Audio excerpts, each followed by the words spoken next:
Well, look what I found. A road. This is actually a street legal road. Yep. If you were to look the road up on the map that I'm on, it actually marks it like on Google Maps and all that shit as a road. That little Google truck ain't been down this road, and I'm pretty sure you can figure out why. This place is kind of sweet.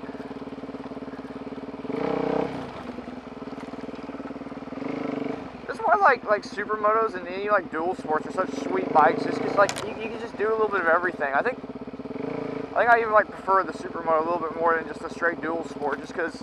Yeah, I mean it would be more home in this than this bike is with the street tires, but still, shit works fine.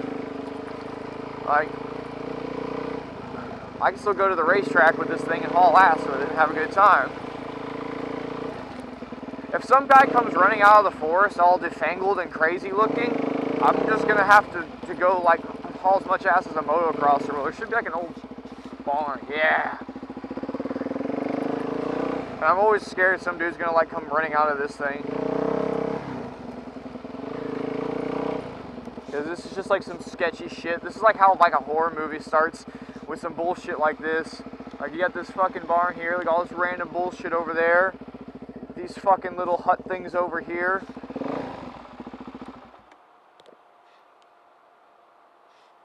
I don't even want the bike to be all fun. I feel like I'm gonna fucking get paranoid and hear some shit.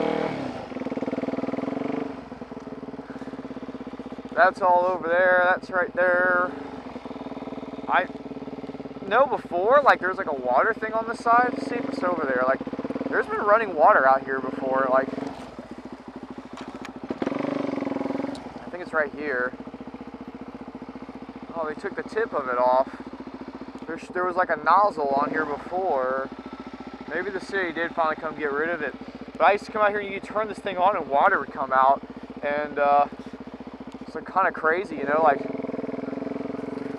why the fuck would there still be water? If I was a bum and I knew about that, dude, I would totally live out here. And I know that doesn't go anywhere. I've gone back there a bunch.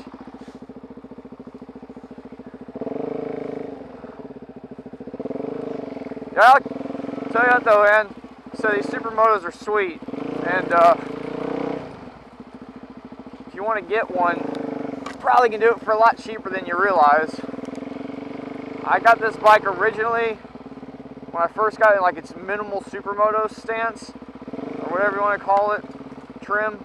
Oh my god, this is some guy's farmland. It was I would say I only had maybe 20. God dang, the front wheel won't just want to slide there.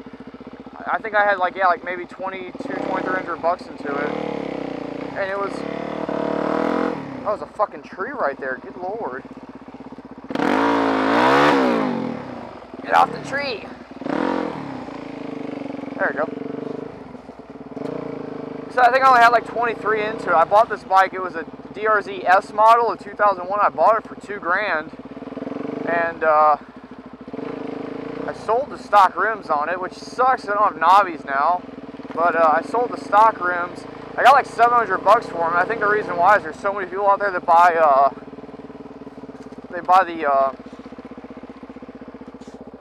go this way. No, I don't know if this goes anywhere anymore. Back out to that field. And that goes to fucking nowhere. Yeah. Like I said, there's so many people out there with like factory Supermoto versions of this bike, and they want a set of knobbies, so I think that's why you can always sell your stock rims for like 700 bucks or something, you know, and just eBayed them. And then back then they didn't have those like Warp 9s that are like 700 bucks for like the rims like built.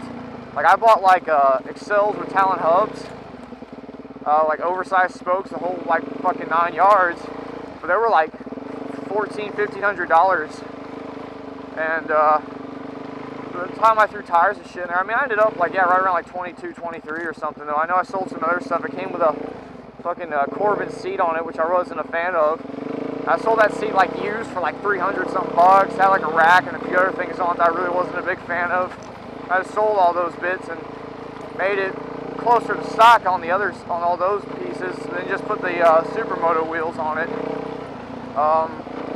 So it's just about being patient with shit too. Like my big brake kit, it's an EBC big brake kit. I think they're like 200 new. I think I paid like I paid about $100 for mine. It was used. I mean, it was fucking fine. There was like no wear on it. The guy's like even sold me, he's like, there's probably a few hundred miles on it. And I kind of, usually you're like, yeah, shut up. But I pretty much believed him on that. Bought the steel braided line for pretty cheap a few years later. Just upgraded slowly as time went. These forks I went through in the rear shock, just kind of redid those. Maybe about 2 years after I owned it. S suspension's pretty soft. Mine's actually stiffer than a lot of SMs I've felt now. I think even theirs is kind of soft, so.